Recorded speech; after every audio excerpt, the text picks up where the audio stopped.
Hello, Miss Burdick.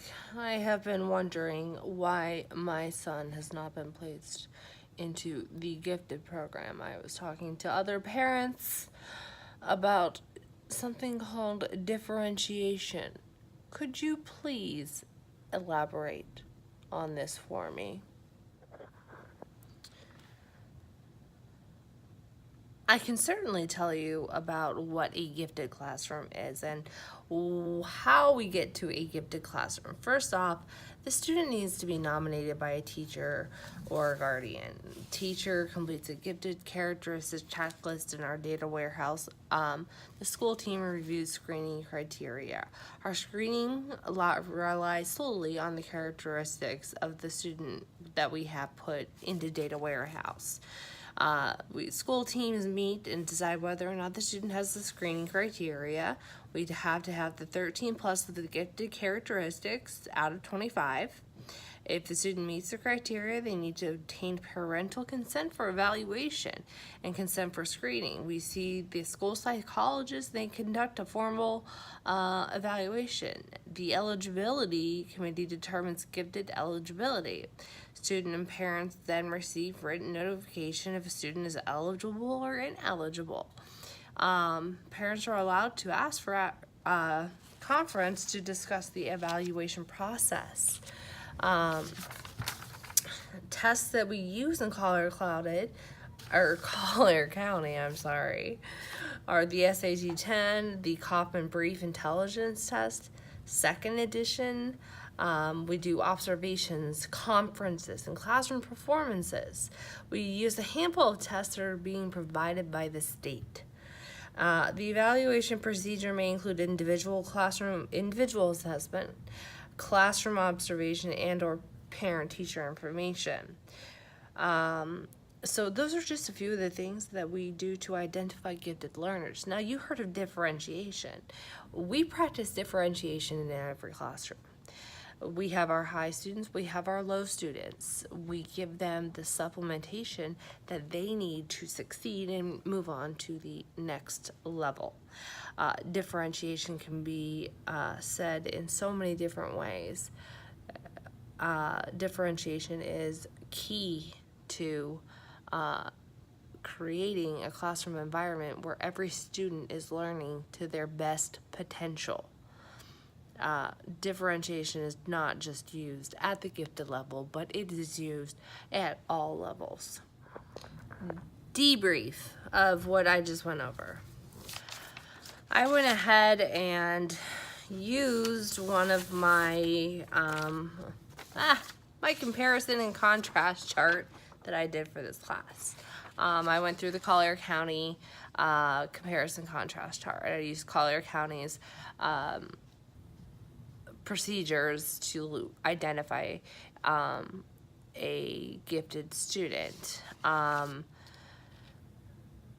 We have to tell parents the process, I believe, and I think I could have done that in a rather easier way than going through every single step, but I did, and the reflection maybe supportive or I don't disagree with the parent wanting to know what this meant, because most parents don't know what any of this means. And I tutor many different students across the county, and their parents have no idea why their son or child is failing a gifted class. Well, not probably supposed to be there. So this is my debrief. I'm gonna be the group. I couldn't find anybody, and my boyfriend would not participate in this. So you're telling me that gifted kids can get it on their own and don't really need special programs. Highly disagree with you on this one.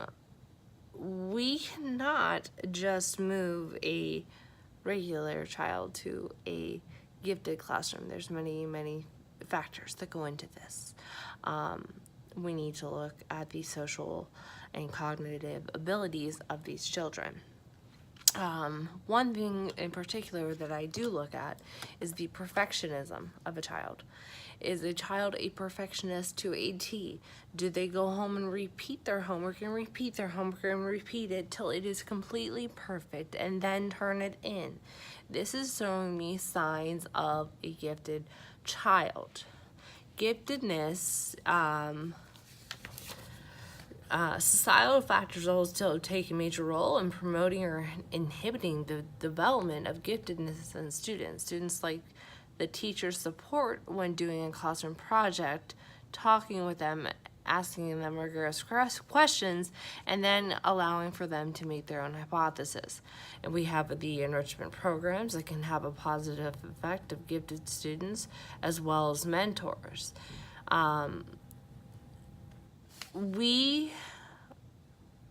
There is no differentiation in the students. They are all placed with classmates not on the same level as them.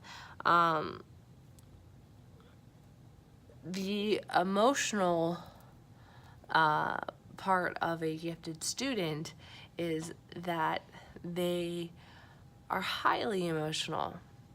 They take things to heart much more than a regular student would, because they know that they are in trouble and the outcome of the trouble.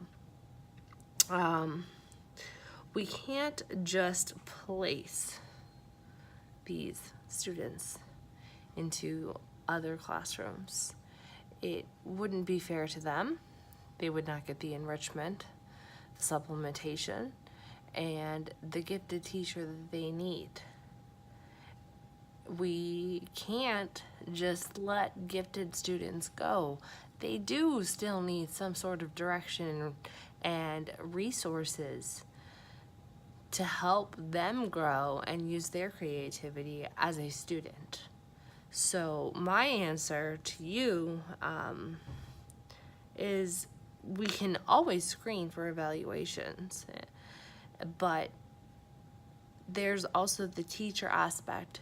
Look at your students, see if they're progressing rapidly in an area or two or three or just all over, and we can do the psychologist test to see if they're 2 standard deviations above the normal average, and then we can go from there. But students, gifted kids, cannot do it on their own. They do need special programs, and they need help from teachers, and they also need mentors. Well, I heard that gifted students can just be let alone. So why don't we let some of these regular students into gifted classes? That's my problem here. Gifted students are smart enough and they know what they're doing. They don't need any leadership or mentors. We can just let them do what they need to do. I mean, how hard is that? They're smart kids. I think we need more of our regulars in these gifted classes so that they can get, some gifted stuff. Plus, my class size is just too large. And, I don't want this many kids. Okay, debriefing on that. I had to make fun of that teacher, really, because they obviously have no idea. I had no idea coming into this about the social and cognitive effects that gifted children have. I had no idea that socially they don't carry outside of their group. Emotionally, they're perfectionists and they take things to heart way more than we do. They know when they're in trouble and they run and hide because they know the consequence of what they have done. For a teacher to say that a gifted kid can just go on their way is absolutely absurd to me. I think every child needs guidance. That's why in a gifted classroom you would set up stations, give them different areas of research, tell them what to do, give them rubrics. So that way they can go about their day knowing what to do, but not have the teacher hovering over them constantly.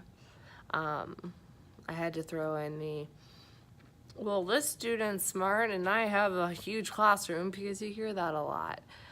Yes, our gifted classrooms are much smaller, but that's not for the teacher to decide. It's for, in my other scenario, I showed the comparison contrast chart in scenario 1 that I did before. Now I'm doing scenario 3. I just believe that a lot of people need to be a little bit more educated on what they're doing, because this is education, and education is changing rapidly. We have to be able to teach even our fellow teachers what gifted education is. So that is my final thought on that.